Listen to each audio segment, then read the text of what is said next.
bienvenue dans cet épisode de l'Histoire vraie. Aujourd'hui, nous allons parler du mythe du bon sauvage. Alors déjà, la première question.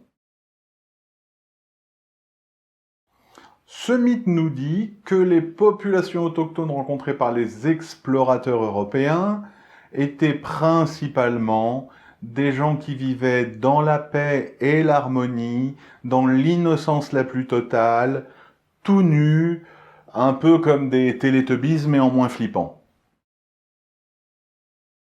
Ça va commencer dans les années 1500 avec par exemple les explorateurs portugais qui débarquent dans ce qui deviendra le Brésil et qui vont décrire les autochtones comme des gens pacifistes, gentils, qui vivent nus en harmonie avec la nature et surtout obéissants.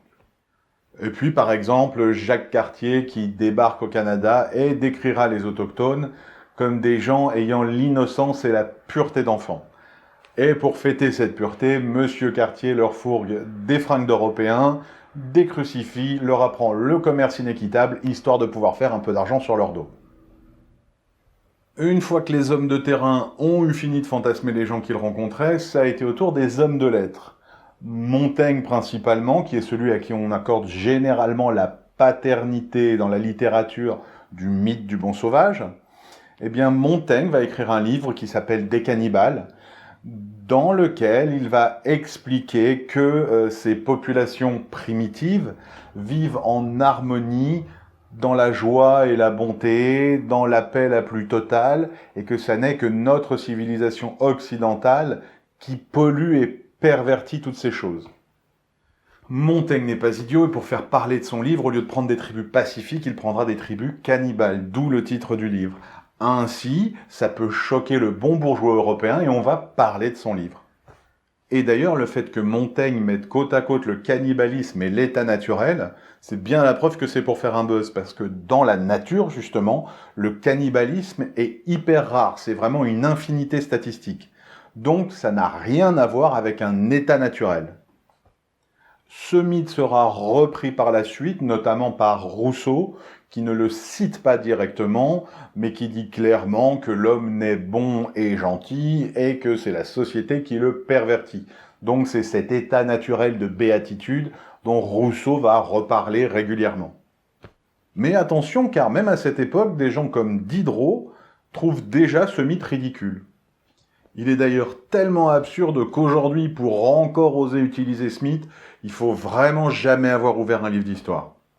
En faisant tout simplement un minuscule effort de logique, ces sociétés étaient généralement des sociétés guerrières et la valeur d'un homme était égale à sa capacité à trucider son voisin. Donc les gens qui vivent en harmonie et en paix, il faut tout de suite oublier.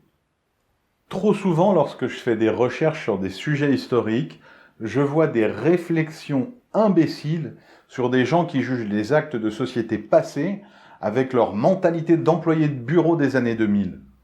L'histoire, c'est pas des maths, c'est des humains, c'est des sociétés, ce sont des valeurs et des cultures. Si vous ne prenez pas tout ça en compte, fermez tout de suite les bouquins d'histoire, de toute façon, vous ne comprendrez rien. Parce que clairement, si j'arrive à massacrer tous les gens du village d'à côté, aujourd'hui je suis un meurtrier psychopathe. Alors que j'aurais été un viking, j'aurais fait partie d'une tribu africaine, j'aurais été un guerrier aztèque, j'aurais fait partie d'une tribu amérindienne, j'aurais été un héros et j'aurais sûrement été nommé chef. Maintenant que nous sommes bien familiers avec le concept, qu'on a bien compris à quoi ça correspondait, je vous propose qu'on prenne deux exemples historiques pour voir si c'est un concept réaliste ou si c'est une grosse ânerie. Je vous propose qu'on commence par regarder la civilisation aztèque, avant qu'elle soit pervertie par les conquistadors, bien sûr. Donc, c'est un peuple qui a asservi toutes les tribus alentours et leur fait payer l'impôt par la force. Et c'est un peuple qui a une manie sympa pour les inaugurations. Nous, on coupe un ruban, eux, ils trucidaient des gens. Alors, ça consistait à allonger quelqu'un sur un autel, lui ouvrir la poitrine avec un couteau alors qu'il est toujours vivant, bien sûr, sinon ça n'a pas d'intérêt, plonger sa main à l'intérieur et lui arracher le cœur quand il est toujours vivant, puis le décapiter. C'est comme ça qu'on bénissait les temples et qu'on faisait des inaugurations. Pour l'inauguration du temple de Mexico, les historiens pensent qu'on est autour de 20 000 sacrifices. Ça représente 85 000 litres de sang humain déversés dans le joyeux concert des cris d'agonie des gens qui en arrachent le cœur vivant. Est-ce que vous la sentez là, toute l'innocence des populations qui n'ont pas été perverties par les Européens? Sinon, on peut aussi regarder du côté des Indiens d'Amérique. Alors, grosse précision historique, ceux qui deviendront les Indiens qu'on connaît aujourd'hui arrivent sur le territoire américain il y a 15 000 ans. C'est une migration de populations asiatiques. On a découvert sur place des populations plus anciennes, des os de population de type océanien. Donc, ces Asiatiques qui sont arrivés il y a 15 000 ans ont déjà massacré ces populations pour prendre leur territoire.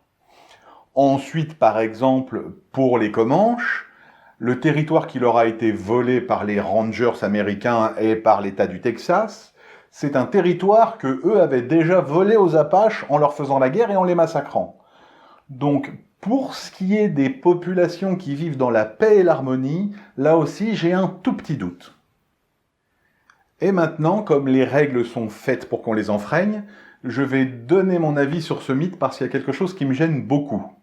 Au moins les choses sont claires, à partir de maintenant, c'est mon avis, on n'est plus dans l'histoire pure. Au fond, ce qui m'ennuie le plus avec le mythe du bon sauvage, ça n'est pas sa stupidité historique. C'est que sous couvert d'être bien pensant, c'est un mythe totalement raciste. En ce qui me concerne, je me sens pas supérieur à un Aztèque, un Comanche ou à tout autre être humain sur Terre. Mais quand ces gens parlent des pauvres sauvages, limite benets, qu'on est venu envahir alors qu'ils étaient sans défense, ça sent le complexe de supériorité pathétique et je trouve ça insupportable.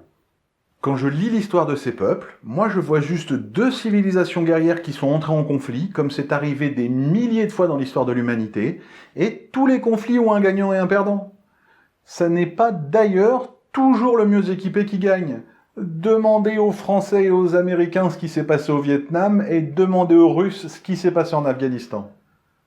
Je pense sincèrement que ce mythe est un affront. Je crois que tous ces hommes et ces femmes qui sont morts sur des champs de bataille veulent être considérés comme des guerriers qui ont fait leur devoir et pas du tout comme de pauvres victimes qui savaient pas ce qu'ils faisaient. Et je pense d'ailleurs que c'est le minimum de respect qui est dû à tout être humain qui s'est sacrifié pour protéger ses semblables.